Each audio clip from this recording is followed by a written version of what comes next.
Vijayawada book festival municipal స్టేడియంలో గత సంవత్సరాలుగా నిర్వహిస్తూ నన్ను ఆహ్వానించారు. ముందు ఆహ్వానించినప్పుడు నేను అడిగాను, ఎక్కడ ఇది అంటే వేరే స్టేడియం పేరుతో చెప్పారు నాకు. దేనికి అంటే రెగ్యులర్గా ఉండే మున్సిపల్ స్టేడియం ఇవ్వట్లేదు, దీనికి అంటే any municipal stadium basically sports కోసం కదా స్టేడియంస్ ఉంది, అందుకని పుస్తకాలకి మన ఈ బుక్ ఎగ్జిబిషన్ అందుకని ఇవ్వట్లేదు అనేది ప్రభుత్వ అధికారులు చెప్పారని మనోహర్ నాయుడు గారు దృష్టికి తీసుకొస్తే వెంటనే మున్సిపల్ అడ్మినిస్ట్రేషన్ సెక్రటరీ గారికి, కన్నబాబు గారికి, అలాగే గౌరవ మంత్రి honourable minister for municipal administration and urban development వారికి కూడా తెలియజేశాను, పొంగూరు నారాయణ గారికి కూడా. ఖచ్చితంగా మున్సిపల్ స్టేడియంస్ రన్నింగ్ కావచ్చు, స్పోర్ట్స్ కావచ్చు. నేను చెప్పింది ఎందుకు ఇవ్వాలి మనం దీనికి అనడానికి నేను ఒకటే మాట చెప్పాను, books are the training weights for the mind. శారీరక దారుఢ్యానికి పరిగెట్టడాలు ఇవన్నీ ఎంత అవసరమో పుస్తకాలు కూడా training weights of the mind. అందుకని ఆ మాట చెప్పగానే వెంటనే పర్మిషన్ ఇచ్చినందుకు ముందుగా కన్నబాబు గారికి, పొంగూరు నారాయణ గారికి మనస్ఫూర్తిగా నా ధన్యవాదాలు తెలుపుతాను. ఎందుకంటే మీకు ఎందుకు ఇక్కడే ఉండాలంటే మీకు అందుబాటులో ఉంటుంది, ఇక్కడ సిటీ మధ్యలో ఉండాలి, మీరు రావడానికి బాగుంటుంది. నాకు ఇప్పుడు ఇందాక నుంచి నా పరిస్థితి ఎలా ఉంది అంటే,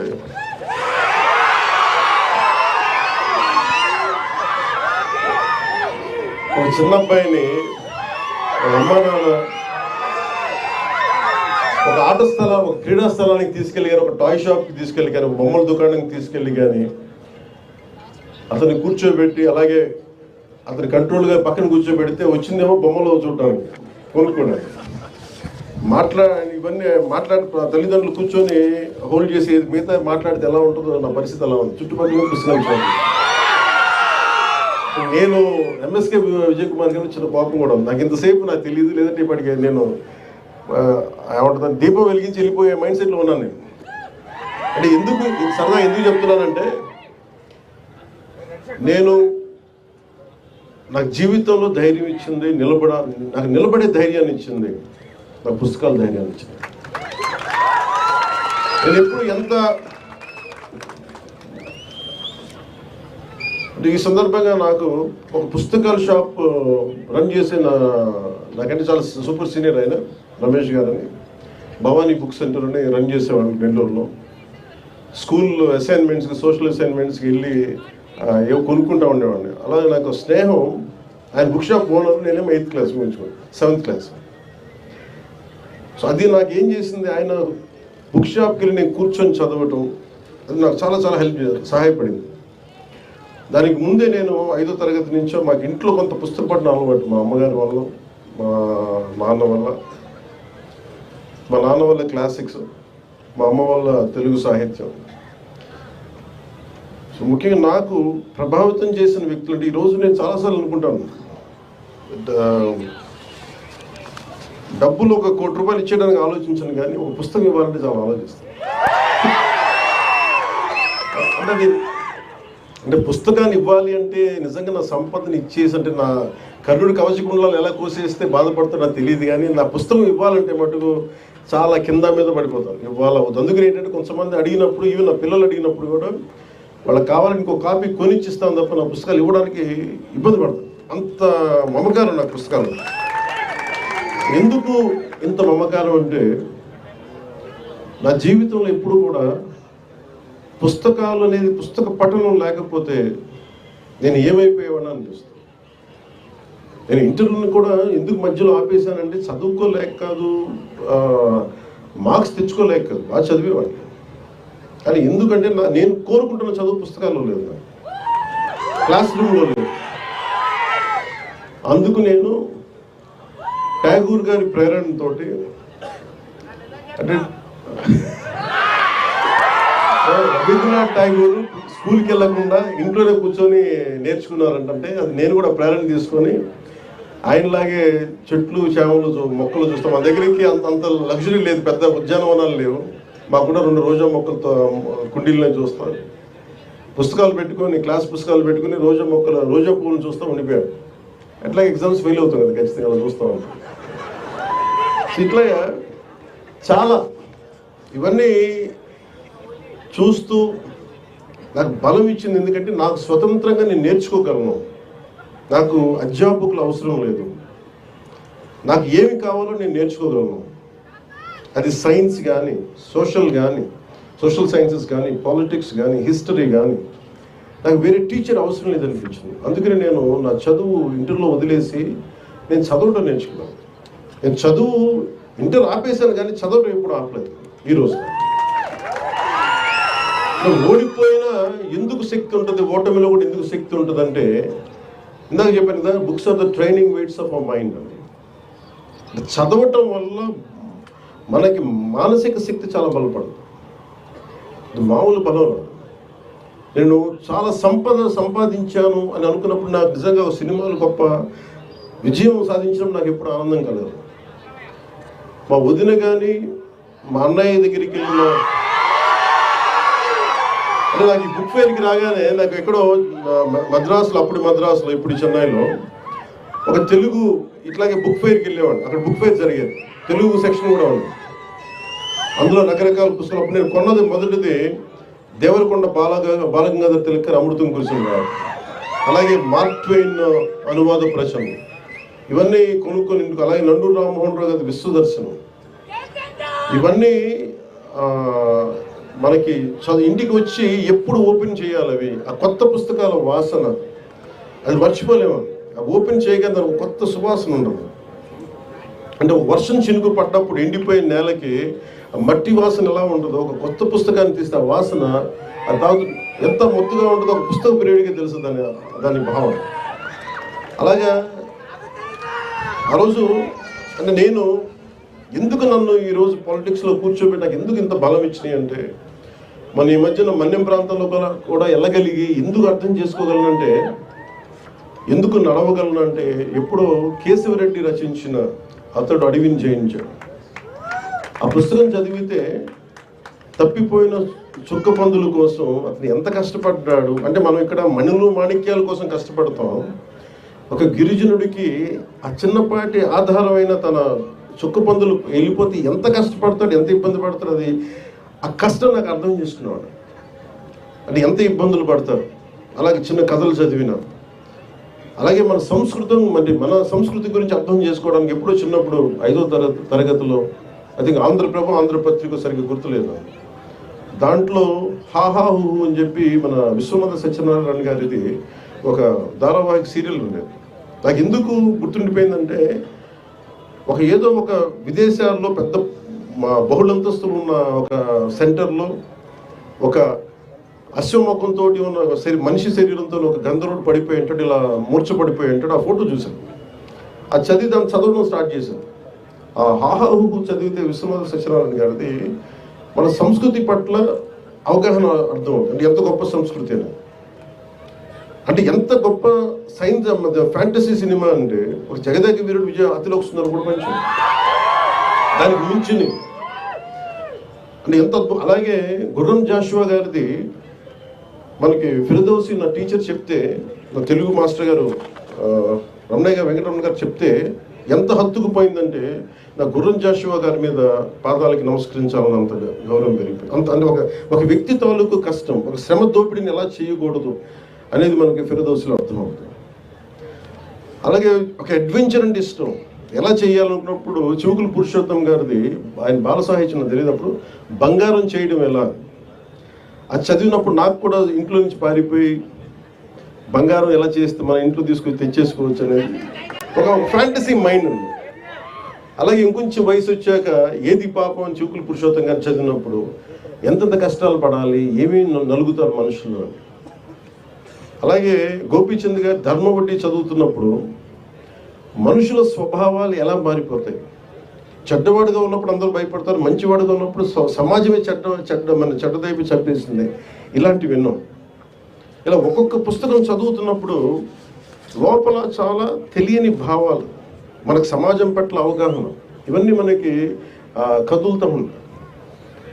అలాగే విభూతి భూషణ్ బందోపాధ్యాయ గారిది వనవాసి చదివే మెడ్రాస్ చెన్నైలో, మేబీ అలా 17-18 సంవత్సరాలు అనుకుంటా. చదువుతున్నప్పుడు ఒక రచయిత కళ్ళకు కట్టినట్టుగా ఒక అడవిలోకి వెళ్తే మోదుగు పూలు ఎలా వికసించుకున్నాయి, ఏదో అడవి దహించుకుపోతున్నట్టుందా, ఇలాంటి వర్ణన నన్ను కదిలించేసేది. నన్ను అందుకనే ఒక ప్రకృతి ప్రేమికుని చేసింది వనవాసి అనే ఒక నవల విభూతి భూషణ్ బందోపాధ్యాయ గారు రాసింది. అలా ఒక్కొక్క పుస్తకం ఒక్కొక్కలా ప్రభావితం చేస్తుంది. దాంతోపాటు ఆంగ్ల సాహిత్యం కానీ క్లాసిక్స్ కానీ ఒక్కటి బట్టి నేను చెప్పగలను, తెలుగు సాహిత్యం మామూలు మన అదృష్టవంతులు కాదు. తెలుగు భాషలో మనందరం తెలుగు వారిగా పుట్టడం అసలు ఎంత అద్భుతమైన సాహిత్యం ఉంది అంటే, ఎంత అద్భుతమైన సాహిత్యం ఉందంటే మనం నేర్చుకోవాలి, చదవాలి. కానీ మన మైండ్స్ ఎంత ఓపెన్ అప్ అవుతే మనకి ఊహించలేము. మనం ఇందాక ఇప్పుడు నాలాంటి వాడి భాష కంటే కూడా, నాలాంటి వాడి ఉపన్యాసం కంటే కూడా, ఇందాక శ్రీనివాసరావు గారికి మనస్ఫూర్తిగా నేను క్షమాపణ చెప్తా ఉన్నాను, కె శ్రీనివాసరావు గారికి.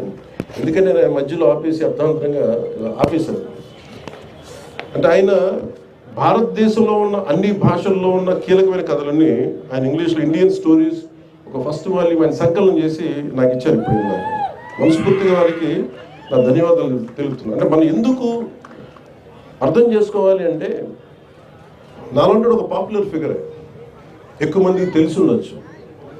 కానీ నిజంగా జ్ఞానం ఉన్న వాళ్ళు ఎక్కువ మాట్లాడరు. మనం వెళ్ళాలి వాళ్ళ దగ్గరికి. శ్రీనివాసరావు గారు కానీ వేదిక పైన పెద్దలందరూ కూడా మన వాళ్ళ దగ్గర నుంచి నేర్చుకోవాల్సింది చాలా ఉన్నాయి. మేబీ నాలాంటి ప్రాచుర్యం ఉన్న వ్యక్తి, పాపులారిటీ ఉన్న వ్యక్తి అలాంటి మహానుభావుల గురించి తెలియజేస్తే, వేదిక పైన మహానుభావుల గురించి తెలియజేస్తే అది నిజంగా సమాజానికి చాలా గొప్ప సేవ చేస్తున్నాం. అని మనం పాపులారిటీ ఉన్నంత మాత్రాన వాళ్ళు మేధావులు కాదు, నాతో సహా. ఎందుకంటే ఒక కథ రాయాలి అంటే భాష మీద ఎంత పట్టు ఉండాలి, వ్యాకరణం మీద ఎంత పట్టు ఉండాలి, అసలు ఒక్కొక్క పదప్రయోగం మీద ఎంత పట్టు ఉండాలి. ఎందుకంటే నేను స్క్రీన్ ప్లే కూడా రాస్తాను కాబట్టి నాకు తెలుసు ఎంత కష్టమో నాకు తెలుసు. ఒక స్పీచ్ రాయాలంటే నాకు ఎంత శ్రమ పడతానో నాకు తెలుసు. మన తిరుపతిలో సనాతన ధర్మం గురించి ఒక స్పీచ్ రాయాలంటే ఒక 6 గంటలు, నాకు ఆల్మోస్ట్ ఒక 7 గంటలు పెట్టిన స్పీచ్. పొద్దున్న కూర్చుంటే తిరుమలలో కూర్చొని రాయడానికి. అయితే రాస్తున్నప్పుడు నాకు అర్థమవుతుంటుంది ఒక శ్రీ తాలూకు ఎంత వేదన పడితే ఒక మహాప్రస్థానం వచ్చి ఉంటుంది, ఎంత జ్వలించిపోతే ఒక వర్షం కురిసిన, ఒక అమృతం కురిసిన రాత్రి వచ్చి ఉంటుంది, తిలక్ ఎంత జ్వలించిపోయి ఉంటాయి. అంటే ఒక్కొక్కళ్ళ గురించి. అలాగే విశ్వనాథ గారు అన్ని గొప్ప కావ్యాలు రాయగలిగారంటే ఎంత దహించుకుపోవాలి ఆయన. అంటే ఎంత ఆయన కూర్చొని వంట చేస్తూ నోటితో ఆయన రాయలేదని చెప్తారు ఆయన. ఇప్పుడు ఆయన గురించి అసలు చెప్తూనే కథ నోట్ చెప్పేవాడు. మళ్ళీ ఈరోజు ఆపేసిన కథ మళ్ళీ రేపు పొద్దునకి మళ్ళీ అందిపుచ్చుకొని మళ్ళీ అది కంటిన్యూ చేయడం. అలాంటి మన విజయవాడలో మహానుభావులు. అలాగే ఎంత సాహితీ సేవ చేయొచ్చు అంటే నాకు అనిపించింది, మనకి సూర్యరాయాంధ్ర నిఘంటు అంటే మీకు ఒక డిక్షనరీ పట్టుకుంటే మన కథ, మన ఉదాహరణకి ఒక క్రిమినల్ ఆయన మాల్కమ్ ఎక్స్ అని. మాల్కమ్ ఎక్స్ ఒక చిన్న కార్ థెఫ్ట్లో పట్టుకొని, కార్ని జాక్ చేస్తే దొంగతనం చేస్తే పట్టుకొని ఆయన జైల్లో పెడితే 18-19 ఏళ్ళు అప్పుడు ఆల్మోస్ట్ జైల్లో చాలా సంవత్సరాలు ఉంటున్నాడు. ఆయన దొరికిన ఒక పుస్తకం, ఒక ఇంగ్లీష్ డిక్షనరీ. అతనికి ఆల్ఫాబెట్స్ తెలియదు, కొద్దిగా నేర్చుకొని కేవలం ఒక డిక్షనరీని చదివితే సంపూర్ణమైన జ్ఞానం వచ్చేసింది. అలాగే నాకు నిజంగా ఈ రోజున మీ అందరి ముందు నేను తెలుగుని సరిగ్గా నేర్చుకున్నందుకు నేను నిజంగా చింతిస్తున్నాను. ఈరోజు బాధపడుతున్నాను. నా తెలుగు అధ్యాపకులని నేను సరిగ్గా అర్థం చేసుకున్నందుకు నేను బాధపడుతున్నాను. వాళ్ళు శపించారేమో నన్ను, అందుకే నేను తెలుగు సరిగ్గా నేర్చుకోలేకపోయాను. అందుకే ఇప్పుడు తపన పడుతున్నాను. కానీ ఇప్పుడు తపన పడ్డా కానీ ప్రయోజనం ఉంది. వ్యాకరణం ఇప్పుడు కొత్తగా నేర్చుకొని తపన పడాలంటే, ఈ పనుల మధ్యలో నేర్చుకోవాలంటే ఆ నేర్చుకునే సమయం దాటిపోయింది. నేర్చుకోవచ్చేమో కానీ ఇప్పుడు నేను నిజంగా చింతిస్తున్నాను. అలాంటి బాధ మీకు రాకూడదని చెప్పి ముఖ్యంగా స్కూల్లో ఉన్న విద్యార్థులందరికీ తెలుగు వ్యాకరణం మీద చాలా బాగా దృష్టి పెట్టండి. ఇంగ్లీష్ నేర్చుకున్నది, ఇంగ్లీష్ చాలా అవసరం, నేను కాదనట్లేదు. కానీ మాతృభాషని అర్థం చేసుకోకుండా ఇంగ్లీష్ ఏ భాషను నేర్చుకోలేదు. అది మటుకు మనం, అంతేగాని అది ఇంగ్లీష్లో మాట్లాడినంత మాత్రం ఇంగ్లాండ్లో అందరూ ఇంగ్లీషే మాట్లాడతారు. అక్కడ పేదరికం ఉండకూడదు. ఇంగ్లీష్కి పేదరికానికి జ్ఞానానికి సంబంధం లేదు. ఇంగ్లీష్ వస్తే జ్ఞానం వచ్చినట్టు కాదు. అందుకని ఇదొక్కటి, దానికి తెలుగు భాష చాలా చాలా కీలకం. మాతృభాషను నేర్చుకోవడం. అలాంటి మాతృభాషకి ఇవన్నీ నేను పెంపొందించడానికి ఇవన్నీ పనిచేస్తాయి, బుక్ ఫెయిర్స్ ఇలాంటివన్నీ.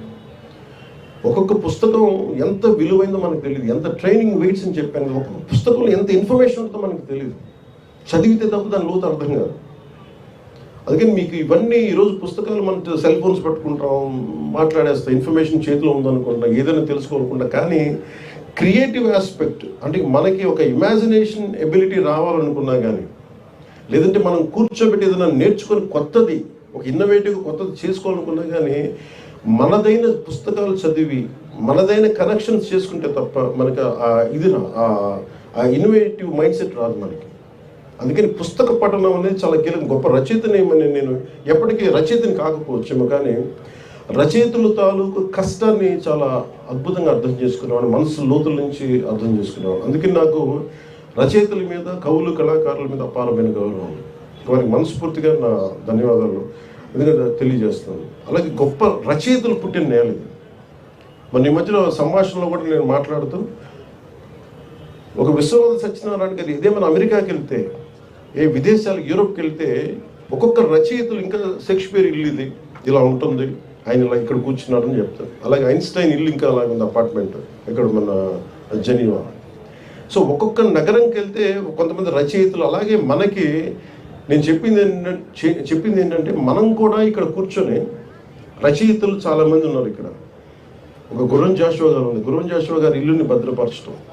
అలాగే విశ్వనాథ సత్యనారాయణ గారిని నాలాంటి ఒక ఇష్టం ఉన్న వాళ్ళు, ఒక పిహెచ్డి స్టూడెంట్స్ కానీ ఎవరైనా వెళ్ళి వాళ్ళ ఇంటికి వెళ్ళి అది చూస్తే, ఆ ప్లేస్ని టచ్ చేస్తే, ఒక భక్తుడు దేవుడి దగ్గరికి వెళ్తే, ఒక టెంపుల్కి వెళ్తే ఎలాంటి అనుభూతి పొందుతాడో, నిజంగా ఒక పుస్తక పఠనాన్ని పుస్తక ప్రేమికుడు కానీ, నిజంగా సాహిత్య అభిలాషి కానీ రచయితల ఇళ్ళకి వెళ్ళి దాన్ని ఒక టూరిజం లాగా చేయగలిగితే దాని నుంచి వచ్చే ప్రేరణ చాలా అద్భుతం. అందుకని అలాంటి కార్యక్రమం కూడా ఆంధ్రప్రదేశ్ ప్రభుత్వం తరఫున టూరిజం డెవలప్మెంట్ దాన్ని భాగస్వామ్యం చేశాం. గొప్ప మనకి సాహిత్యవేత్తలు, కళాకారులు ఇళ్ళకి మనం వెళ్ళి దాన్ని టెంపుల్కి ఎలా వెళ్తామో, లేదంటే జాషువా గారు ఇక్కడ కూర్చొని రాసేవాళ్ళు, విశ్వనాథ్ గారు ఇక్కడ కూర్చునేవాళ్ళు. ఇది మనకి చాలా ప్రేరణ ఇస్తుంది. అలాగే విజయ్ కుమార్ గారు చెప్తే లైబ్రరీస్ గురించి మాట్లాడుతూ ఉన్నారు.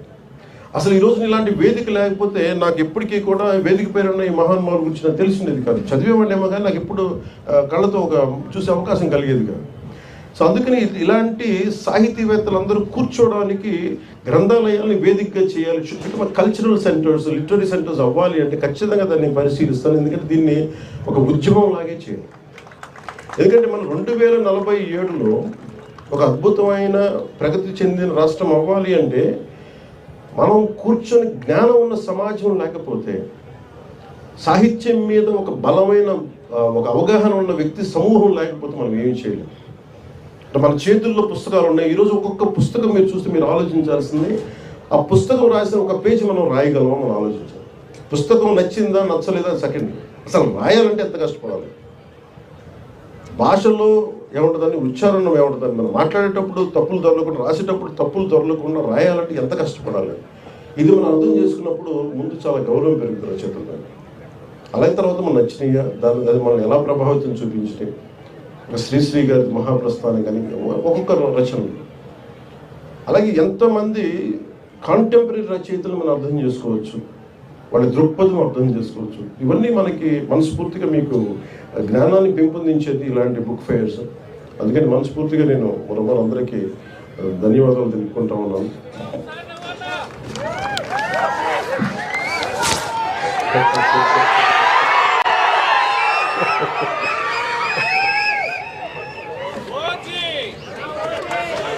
అంటే మీరు నాకు ప్రతిసారి మీరు ఓజీ కంటే కూడా మీరు శ్రీశ్రీ అంటే బాగుంది. అంటే నేను అనేది, మీరు సినిమా చూడటం కరెక్టే, మరి నేను మీకు ప్రాణం అయితే నాకు పుస్తకాలు నాకు ప్రాణం. అంటే నేను మీకు ప్రాణం అయ్యే స్థాయికి నేను వచ్చానంటే నన్ను ప్రభావితం చేసిన ఈ పుస్తకాలు. అందువల్ల మీరు కూడా నేర్చుకోండి అని చెప్తాను, మీరు కూడా చదవండి అని చెప్తాను. అలాగే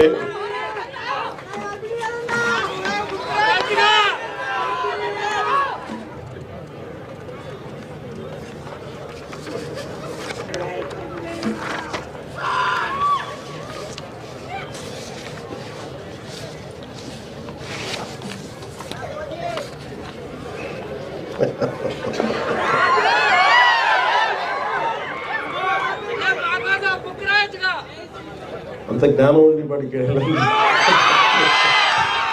నేను నా దగ్గర అర్థం చేసుకునే శక్తి ఉంది కానీ రాసేంత శక్తి లేదు. ఏదో స్పీచెస్ రాసుకోగలను, లేదంటే నా జర్నల్స్ రాసుకోగలను, కానీ ఒక పుస్తకం రాయాలంటే చాలా జీవితం చూడాలి. అలా నాకు సహకారం తీసుకొని రాయడం ఇష్టం. వస్తే రాస్తే సొంతగా రాస్తాం, లేదంటే అంటే యుద్ధం ఎప్పుడు ఒక్కలే చేయాలి. అక్షర యుద్ధం ఒక్కళ్ళ ఆలోచించే మొత్తం మదనం అక్కడి నుంచే రావాలి.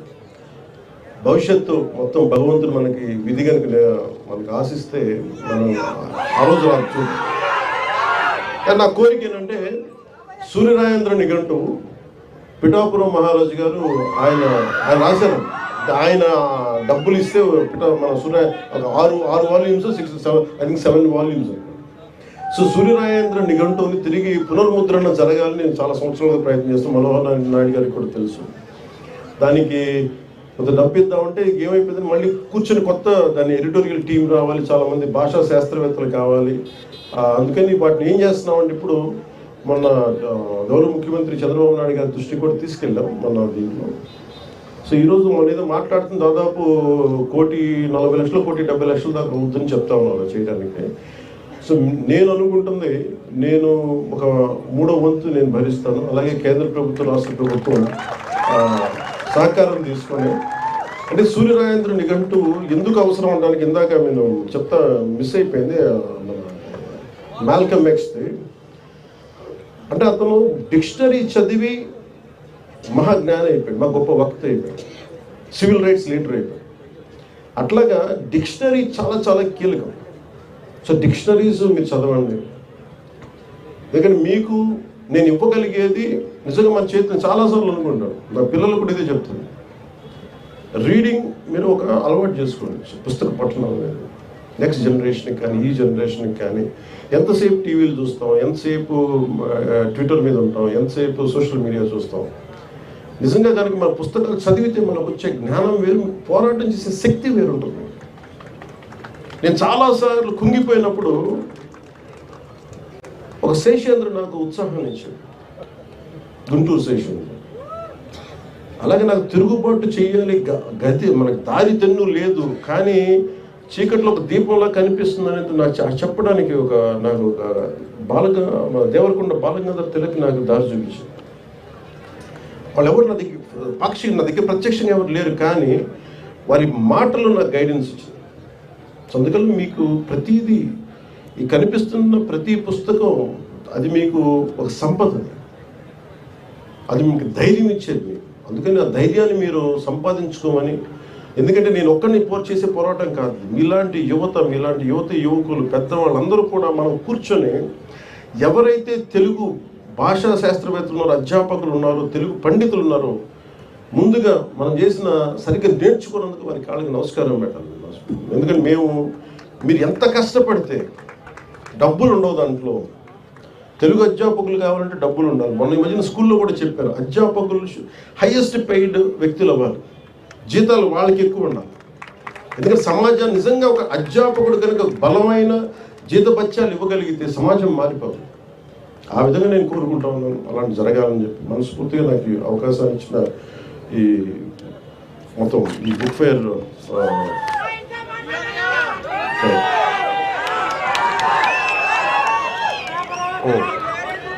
అంటే చిరిగిన చొక్కా అయినా దుడుకో కానీ ఒక మంచి పుస్తకం కొనుక్కోవాలి. ఈ వీరేశలింగం పంతులు గారు చొక్కా చినిగిపోయిన పర్లేదు, కానీ మంచి పుస్తకం ఉండాలి. అలాగే మనకి పుస్తకాలు లేకుండా నేను రోడ్డు మీదకి బయటికి రాను. ఇప్పుడు నేను చాలాసార్లు వెళ్ళినప్పుడు నాకు భయం వచ్చేసి పుస్తకాలు పక్కన లేకపోతే ఏదో కోల్పోయినట్టు. నేను కోట్లు వదిలేసుకున్నాను, కోట్లు డబ్బులు ఇవ్వలేదు, నాకు కోట్లు పోగొట్టుకున్నాను, కోట్లు ఇచ్చేసాను, కానీ పుస్తకాలు నా పక్కన ఉన్నంత కాలం నాకు ఎప్పటిలా ఉంటుందంటే నన్ను ఒక అంగరక్షకుల్లో కాపాడుతాయి. ఎంత ధైర్యం ఉంటుందంటే, నా జీవితంలో మొట్టమొదటిసారి మా వదిన గారిని అడిగేవాడిని, నాకు కొంచెం అంటే నాకు పాకెట్ మనీ కావాలంటే నాకు పెద్ద వేరే అలవాటు లేదు, ఒక పుస్తకాలు చదవడం అలవాటు. ఆ పుస్తకాల కోసం వెళ్ళి మా వదిన ఏదో అడిగితే వాడు కూర్చోబెట్టి ఏదో డబ్బులు ఇచ్చేది. ఆ డబ్బులు చూడ పరిగెత్తికి బుక్ షాప్కి వెళ్ళి బుక్స్ కొనుక్కొని అవన్నీ కలెక్ట్ చేసుకున్నాయి.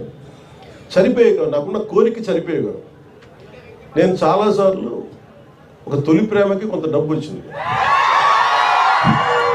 ఇప్పుడు పుస్తకాలు చూసేవాడిని, కానీ నేను కోరుకున్న దానికి ₹1,00,000. మీరు ఊహించుకుంటే నా రెమ్యూనరేషన్ 15 లక్షలు అంటే నేను ₹1,00,000 పుస్తకం, 1,00,000 2 లక్షల పుస్తకాలు కొనుక్కున్నాను.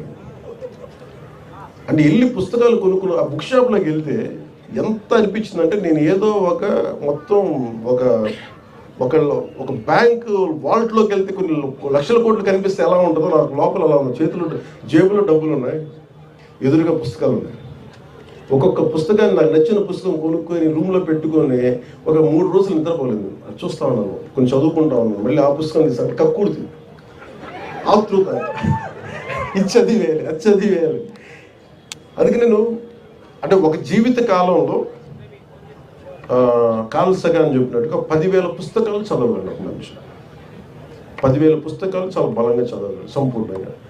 ఆ 10,000 పుస్తకాలు ఎలా చదవాలి అనేది మనం ఒక స్ట్రాటజీతో నిర్ణయించుకోవాలి. మన ఇష్టాలు ఏంటి, మన అయిష్టాలు ఏంటి, ఏ పుస్తకం మనకు అవసరం, ఏ పుస్తకం మనకు అనవసరం, ఇవన్నీ పెట్టుకొని మీరు కూడా పుస్తక ప్రియులు కావాలి, గొప్ప సాహితీవేత్తల్ని గౌరవించే వ్యక్తులు కావాలి, మీరు తెలుగు భాషని పరిరక్షించే మీరు సైనికులు కావాలి మనస్ఫూర్తిగా కోరుకుంటూ మీ అందరికీ ధన్యవాదాలు తెలియజేసి ఇక్కడికి వచ్చిన ఈ గూడందరికీ కూడా ప్రతి ఒక్కరికి పేరు పేరున ధన్యవాదాలు తెలుపుకుంటూ సెలవు తీసుకున్నాను. తెలుగు తల్లికి ధన్యవాదాలు తెలుపుకుంటూ, ఎందుకంటే మా తెలుగు తల్లికి మల్లెపూదండ తింటున్నప్పుడల్లా నేను మైమర్చిపోతాను. అలాంటి తెలుగు తల్లికి, తెలుగు మాతృ భాష మనకి ఇచ్చిన తెలుగు తల్లికి మనస్ఫూర్తిగా ధన్యవాదాలు తెలుపుకుంటూ, విజయ్ కుమార్ గారికి ఇక్కడికి వచ్చిన దీన్ని నిర్వహించిన ప్రతి ఒక్కరికి పేరు పేరున ధన్యవాదాలు తెలుపుకుంటాం. ఇక్కడికి వచ్చిన అభిమానులందరికీ, ఇక్కడికి వచ్చిన మౌనంగా కూర్చొని మీ ప్రేమనిస్తున్న ఇక్కడ సాహితీ ప్రియులందరికీ మనస్ఫూర్తిగా మీ ధన్యవాదాలు తెలుపుకుంటూ, అలాగే దీనికి అద్భుతమైన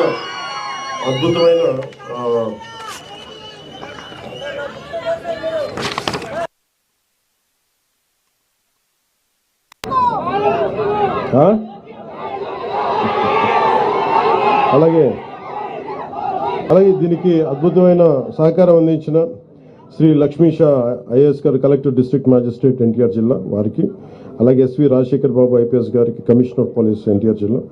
సో ఇక్కడ ఉన్నటువంటి 294 బుక్ స్టాల్ ఆర్గనైజర్స్కి, మీడియా మిత్రులకి అందరికీ కూడా నా ధన్యవాదాలు తెలుపుకుంటూ, ముఖ్యంగా ఎంఎస్కు విజయ్ కుమార్ గారికి, సభాధ్యక్షులు వారికి నా ధన్యవాదాలు తెలుపుకుంటూ, అలాగే కలిశెట్టి అప్పలనాయుడు గారికి, గౌరవ పార్లమెంట్ సభ్యుల వారికి కూడా నా ధన్యవాదాలు తెలుపుకుంటూ, శ్రీ నాగేశ్వరరావు గారు ఈనాడు ఎడిటర్, శ్రీ శ్రీనివాసరావు గారు సాహిత్య అకాడమీ కార్యదర్శి, శ్రీ అప్సరసు కృష్ణారావు గారు కవి, journalist, Shri Lakshmaiah Vijayawada book festival society అధ్యక్షులు, శ్రీ టి మనోహర్ నాయుడు గారికి విజయవాడ బుక్ ఫెస్టివల్ సొసైటీ కార్యదర్శి, వీరందరికీ కూడా మరోమారు నా ధన్యవాదాలు తెలుపుకుంటూ మీ అందరికీ కృతజ్ఞతలు తెలియజేసుకుంటూ సెలవు తీసుకున్నాను.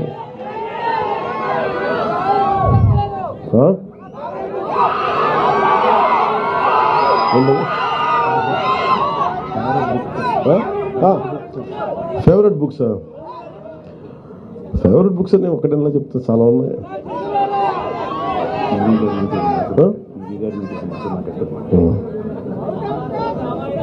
అంటే పివి నరసింహారావు గారి గురించి ఇందాక మాట్లాడతా, పుస్తకం నా చేతుల మీదుగా ఈ పాముల పర్తి వెంకట మనకి అందరికి ప్రేమగా పివి నరసింహారావు అని పిలుచుకుంటాం. అప్సరస్సు కృష్ణారావు గారు నా చేత ఈ రిలీజ్ చేయించింది, మనస్ఫూర్తిగా వారికి నా ధన్యవాదాలు తెలుపుకుంటున్నాను.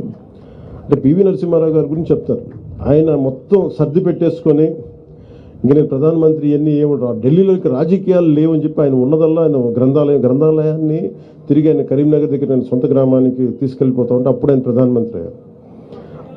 ఆ సమయంలో ఆయన రాస్తుంది ఏంటంటే సహస్ర ఫండ్ అని, 1000 పడగలు, విశ్వనాథ సత్యనారాయణ గారి 1000 పడగలు హిందీలో అనువదిస్తా ఉన్నాం. ఆ సమయంలో ఆయన ప్రధానమంత్రి, మళ్ళీ ముగించుకొని ఆయన ప్రధానమంత్రి అయ్యారు. అంటే అలాంటి సాహితీవేత్త, అంటే చాలా బహుభాషలు మాట్లాడగలిగే ఒక గొప్ప వ్యక్తి. అంటే ఆయన గురించి నేను చెప్పమంటే నాకు స్థాయి లేదు. నేను పివి నరసింహారావు గారి గురించి నేను గౌరవంగా ఆయన కాళ్ళ మీద పడి నమస్కారం చేయగలిగే స్థాయి తప్ప ఆయన గురించి మాట్లాడే స్థాయి ఇంకా నాకు అంత జ్ఞానం లేదు. ఆయనకి జ్ఞానం వచ్చిన ఒక రోజున పివి నరసింహారావు గారి గురించి చాలా బలంగా మాట్లాడతాను. కానీ ఒక్కటి నా కోరిక ఏంటంటే, ఢిల్లీలో ఒక తెలుగు ప్రధానమంత్రికి దేశం ఆర్థిక సంస్కరణలే మూలాలని మార్చేసిన వ్యక్తి, ప్రపంచానికి ఓపెన్ చేసిన ఈరోజు అభివృద్ధి జరుగుతుంది, హైవేలు పడుతున్నాయి అంటే అది పివి నరసింహారావు గారి కారణం. దానికి అండగా ఉన్న మన్మోహన్ సింగ్ గారు. అంటే అలాంటి పివి నరసింహారావు గారికి అక్కడ సరిగ్గా ఖనన కార్యక్రమాలు సరిగ్గా జరగలేదు. ఆయనకి నివాళులు అర్పించుకుందామంటే అక్కడ సమాధి లేదు. మనందరం కూడా ఈ రోజున మన ఒక సంకల్పం ఏంటంటే, ఒక పుస్తకం ప్రియుడు 1,00,000 మంది మెదళ్ళని కదిలించగలరు, ఒక మేధావి 1,00,000 మంది మెదళ్ళని కదిలించగలరు. 1,00,000 మంది రోడ్డు మీదకి వచ్చే వాళ్ళకంటే కూడా 1,00,000 మంది మెదళ్ళని కదిలించగలిగే మేధావులందరూ మరి అందరూ ఒక తాటిపైకి వచ్చి ఢిల్లీలో ఆయనకి నివాళులు అర్పించడానికి, ఆయనకి సమాధి అక్కడ పెట్టడానికి ఒక స్మృతి చిహ్నం కావాలి అంటే అది పెట్టేలా మనందరం తెలుగువారిగా ఏకమే. అది మనం వెళ్ళేలాగా మనం దాన్ని ఎస్టాబ్లిష్ చేసేలాగా మనందరం ఒక ఉద్యమంలో తీసుకెళ్ళాలి. ఆయనకి అక్కడ స్మృతివనం ఏర్పాటు చేయాలి అనేది అనేక కోట్లాది మంది తెలుగు ప్రజల నాది కూడా గాఢమైన ఆకాంక్ష. అలాగే నాకు ఇష్టమైన పుస్తకాలు అని చెప్తే తెలుగులో చాలా ఉన్నాయి. ఇందాక చెప్పినట్టు వనవాసి,